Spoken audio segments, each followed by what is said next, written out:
के विभिन्न विभागों के अधिकारियों के साथ निगम आयुक्त हर्षिका सिंह ने AICTSL स्थित स्मार्ट सिटी कार्यालय में बैठक की। इस बैठक में लाडली बहना योजना और स्वच्छता सर्वेक्षण के साथ साथ विभिन्न मुद्दों को लेकर समीक्षा बैठक आयोजित की। इंदौर नगर निगम कमिश्नर हर्षिका सिंह ने बताया कि निगम अधिकारियों के कार्यों की समीक्षा बैठक आज हुई। इस जनरल रिव्यू बैठक में लाडली बहना योजना के 10 तारीख को होने वाले आयोजन के साथ ही बारिश के पूर्व शहर में होने वाले कार्यों को लेकर प्रमुख बिंदुओं पर चर्चा भी हुई। वहीं जानकारी विभाग के कई बिंदुओं के साथ संजीवनी क्लिनिक के मुद्दे पर भी चर्चा की गई।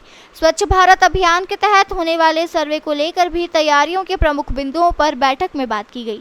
वहीं भवन निर्माण के लिए अनुमति में किस तरह की समस्याएं आ रही हैं और किन किन बिंदुओं पर काम होना है, ऐसे तमाम मुद्दों पर बैठक में विशेष रूप से चर्चा की गई। देखिए, ऐसे भी कुछ पॉइंट्स हैं जिसको हम लोगों ने आइडेंटिफाई किया है। बहुत बड़ी संख्या में इसका एक मेजर कारण ये है कि बहुत जगह पे कैचमेंट एरियाज में अतिक्रमण है और एक मैसिव अतिक्रमण है। ऑब्वियसली व्यवहारिक नहीं है कि एक बार में वो सारे अतिक्रमण, क्योंकि वो शहरी क्षेत्र का इलाका है और काफ़ी घना रहवासी क्षेत्र है, तो सब जगह तो हम नहीं कर सकते हैं। बट हाँ, ये ज़रूर है कि कहीं पर स्टॉर्म वाटर डाले जाने के पॉइंट्स निकल के आ रहे हैं, कहीं पर रिटेनिंग वॉल डेवलप करके बात करने की बात हो रही है, कुछ चेंबर कनेक्शन के पॉइंट्स निकल के आए हैं। तो इस तरह के जो पॉइंट्स हैं उसको हम कर रहे हैं, पर 2-3 ऐसे पॉइंट्स हैं जहाँ पर हमें अतिक्रमण हटाने चाहिए और उसको हम लोग आज भी हम लोगों ने चर्चा किया। उसका 1-2 दिनों में हम लोग साइट विजिट करके लोगों को एक बार नोटिस जारी करके उसमें हमको कुछ एक्शन लेने पड़ेंगे। मकानों को लेकर भी एक बैठक किया था बारिश के पूर्व तैयारियों को लेकर। उसमें करीब 170 ऐसे मकान आइडेंटिफाई हुए हैं।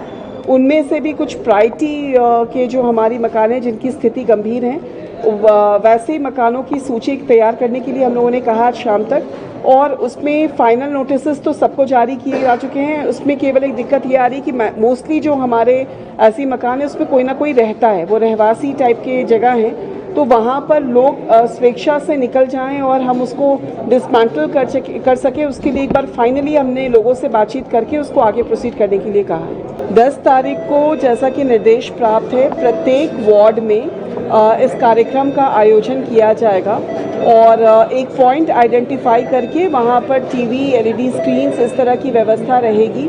वहाँ पर विविध तरह के कल्चरल प्रोग्राम्स ऑर्गेनाइज किए जाएंगे बाय दी विमेन ग्रुप्स। महिला जिन्होंने अच्छे काम किए उनके बीच में एक संवाद का भी आयोजन रहेगा।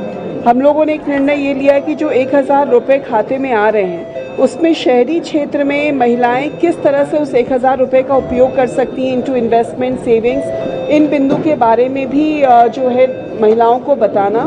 और तदुपरांत कार्यक्रम जो है मेन 6 बजे से कनेक्ट होगा जबलपुर के मेन कार्यक्रम के साथ में। उसके बाद एक आह्वान के साथ हम ये करना चाहेंगे कि जो हमारी लाडली बहना योजना की जितनी भी महिलाएं हैं वो अपने घरों में दीपोत्सव का आयोजन करें, उसके लिए भी तैयारियां की जा रही हैं। आज एक जो जनरल रिव्यू बैठक होती है वो बैठक थी जिसके अंतर्गत अलग अलग जो हमारे एजेंडा पॉइंट्स हैं। सर्वप्रथम 10 तारीख को जो लाडली बहना योजना का कार्यक्रम होना है उसके संबंध में जो बिंदु था उस पर चर्चा की गई। इसके अलावा बारिश के पूर्व की जो तैयारियां हैं उस पर चर्चा की गई। हमारे कुछ जानकारी विभाग से संबंधित संजीवनी क्लिनिक और तमाम जो कार्य हैं उसके संबंध में जो वर्क फ्लो है उस पर कुछ विषय थे, उस पर हम लोगों ने आज चर्चा की। सबसे महत्वपूर्ण जो स्वच्छ भारत अभियान के अंतर्गत जो सर्वे के लिए कुछ हमारे जो चेक पॉइंट्स हैं उसको लेकर जो हमारी टीम की प्रिपरेशन है उसको लेकर भी आज पॉइंट्स दिए गए, और साथ में बिल्डिंग परमिशन और उसकी जो पेंडेंसीज रह रही हैं उसमें क्या तकनीकी इशू या दिक्कत जा रही है, उन सारे विषयों को भी लेकर एक चर्चा का आयोजन किया गया था। बेसिकली हमारे कल जैसे करीब 2500 और जो हमारी पेंडेंसी थी वो कम हुई है, और मोस्टली हमारे यहाँ से अगर मैं बात करूँ तो जो फिजिकली हमारा जो वर्क एग्जीक्यूट हो रहा था वो मोस्टली 70-80% कंप्लीट हो गया है। 2-4-5% में टेक्निकल इश्यूज बैंक के अटक रहे हैं, वो भी क्योंकि बॉम्बे और उनके हेड ऑफिस से हो रहे हैं, तो वो एक केस टू केस बेसिस पे हम टेकअप कर रहे हैं। बट जिस तरह से कल से हमारा अपडेशन होना शुरू हुआ है, मुझे पूरी अपेक्षा कि अगले 2 से 3 दिन में हमारा 99% काम जो है वो कंप्लीट हो जाएगा। ये पॉइंट मेरे संज्ञान में भी आया है कि कई बार एज पर दी क्राइटेरिया ऊपर नीचे यहाँ पर पदस्थी हैं, उसके पूरे रैशनलाइजेशन का प्रोसेस हमको करना चाहिए और वो हम लोग डेफिनेटली करेंगे। सेंट्रल मिनिस्ट्री की तरफ से अभी कम्युनिकेशंस हमारे तक नहीं पहुँचे हैं, परंतु जो तैयारियां हैं, क्योंकि अब वो 1-2 महीने के अंदर अंदर होगा, तो अब हमको जो बेसिक फाइनल टच पॉइंट्स जो हमको करने पड़ते हैं चेकलिस्ट के हिसाब से, उस पर हम लोगों ने आज चर्चा किया भी है। बैठक में स्वच्छता सर्वेक्षण के साथ साथ लाडली बहना योजना और इंदौर में हो रहे कामों को लेकर विस्तार से चर्चा की। इंदौर से द नेशन टाइम्स की रिपोर्ट।